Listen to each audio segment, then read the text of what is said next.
Dear colleagues, we continue our working day at Ukraine Crisis Media Center, and I give the floor to the representative of Ministry of Defense of Ukraine, Chief Intelligence Department, Vadym Skybytskyi, and he is going to tell us about current situation and tendencies on the temporarily occupied territories of Donetsk and Luhansk regions.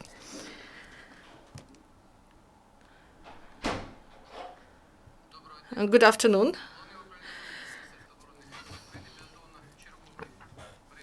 Ministry of Defense of Ukraine Chief Intelligence Department prepared a report on the current situation and tendencies on the temporary occupied areas of Donetsk and Luhansk Oblast during the last week.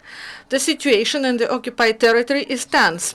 It is characterized by the continuation of violation by Russian occupation forces of Minsk agreement as to ceasefire and withdrawal of heavy weapons from the line of contact.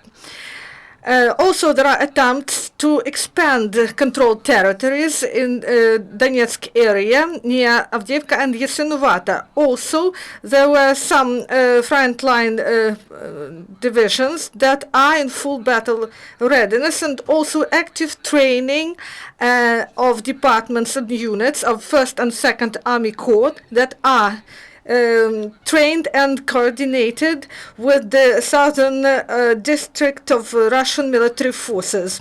And also there is a continuation of supply of military equipment and also weapons from Russia to these territories, and also other equipment. The enemy delivered 335 shellings of the position of Ukrainian troops. They used 122 millimeter howitzers, D-30, RPCs 82 and 120 millimeter mortars, and also anti-aircraft weapons Zu-23-2. And the most shellings were on the 26th of February till 3rd of March.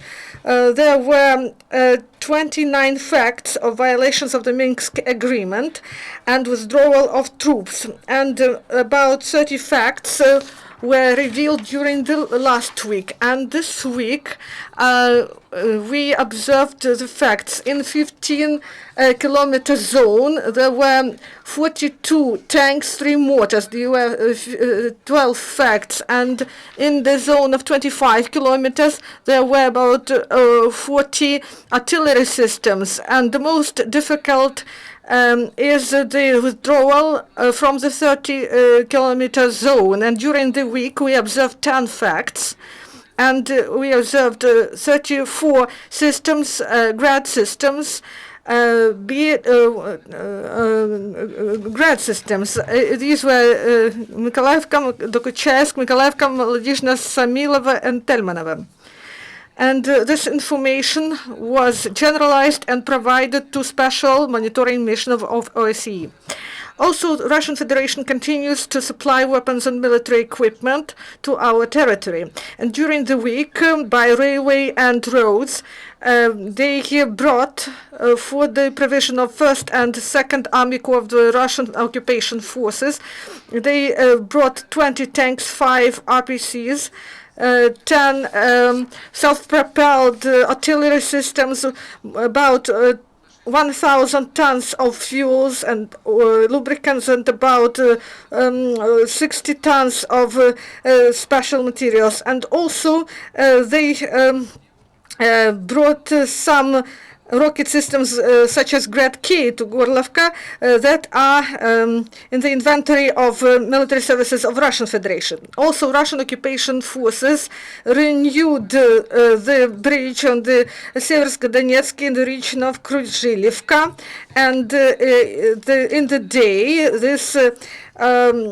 military equipment is near Matiakinska in Rostovska Oblast, and during the night this military equipment with the use of it is masked, and then it is transported into the territory of Ukraine. And this bridge is used by the Russian occupation forces also previously. So there are new facts of military offenses against civilians in the temporarily occupied territories.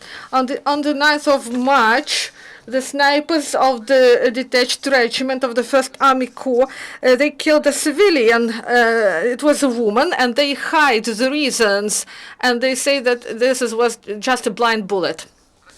And Russian Federation has 2 army corps. These are the 1st and 2nd Army Corps. And now it's time the Chief Intelligence Department of Ukraine generalized the information, has the intention to provide the data about generals and officers of Russian Federation that directly were involved in the crimes in the territories of Donetsk and Luhansk oblasts. The management of Russian units is conducted by the General Staff of the Russian Federation Armed Forces. The commanders are career officers of the Armed Forces of the Russian Federation. The first is General. The 1st Army Corps is under commandment of Major General Valery Asapov. The 2nd Army Corps is under the head of the commander Major General Evgeny Nikiforov, Deputy Commander of 58th Army of the Southern Military Command Region of the Armed Forces of Russian Federation. As we already said, they are career officers. The Chief Intelligence Department of Ukraine continues identifying such career military men of the Armed Forces of Russian Federation holding command positions with the management and military units of Russian occupational forces in the territory of Ukraine. So, in the 1st Army Corps, the following Russian officers hold managerial positions. The first is Evgeny Cherkov, Deputy Commander of the Corps on HR. Colonel Usmanov Zalibek, he has the engineering services. Timofeyev Igor, Major General, a commander of the 3rd Separate Motor Rifle Brigade. Kapli Igor is a commander of the 5th Separate Motor Rifle Brigade based in Donetsk. Roman Titov is a commander of Separate Motor Rifle Regiment number 11. Commander of the 7th Separate Motor Brigade based in Debaltseve. Frolov Denis is the head of the 7th Separate Motor Regiment. I would like to talk about Colonel Bushuev Alexandru. He is a very colorful person. We can see him on YouTube at the photos. He was a commander of Brigade number 83, a separate assault brigade from Ussurisk region. He liked to make his military men to sing the anthem of the Russian Federation in the anti-gas masks. He continues to behave like this in the occupied territories of Ukraine. The HR of the 7th Brigade complains about his persecutions and other abuses in respect of them. Today, The Chief Intelligence Department continues to collect information and facts of participation of career officers of the Russian Federation in military crimes in the territory of Ukraine, so that these facts be further submitted to the International Criminal Court. We make these facts public in order to reveal the facts of the Russian aggression against our country, against Ukraine. And we also provide these facts in support of our hero Nadia Savchenko. The intelligence department maintains patriotic spirit and willingness to win, to overcome in this war, to overcome our enemy. Are there any questions? The question is, do you observe some increase of shellings and what is going on near Avdiivka? Do they bring tanks there in the number, and where they, and what is Grad K, where is it? What are the plans and what are the results?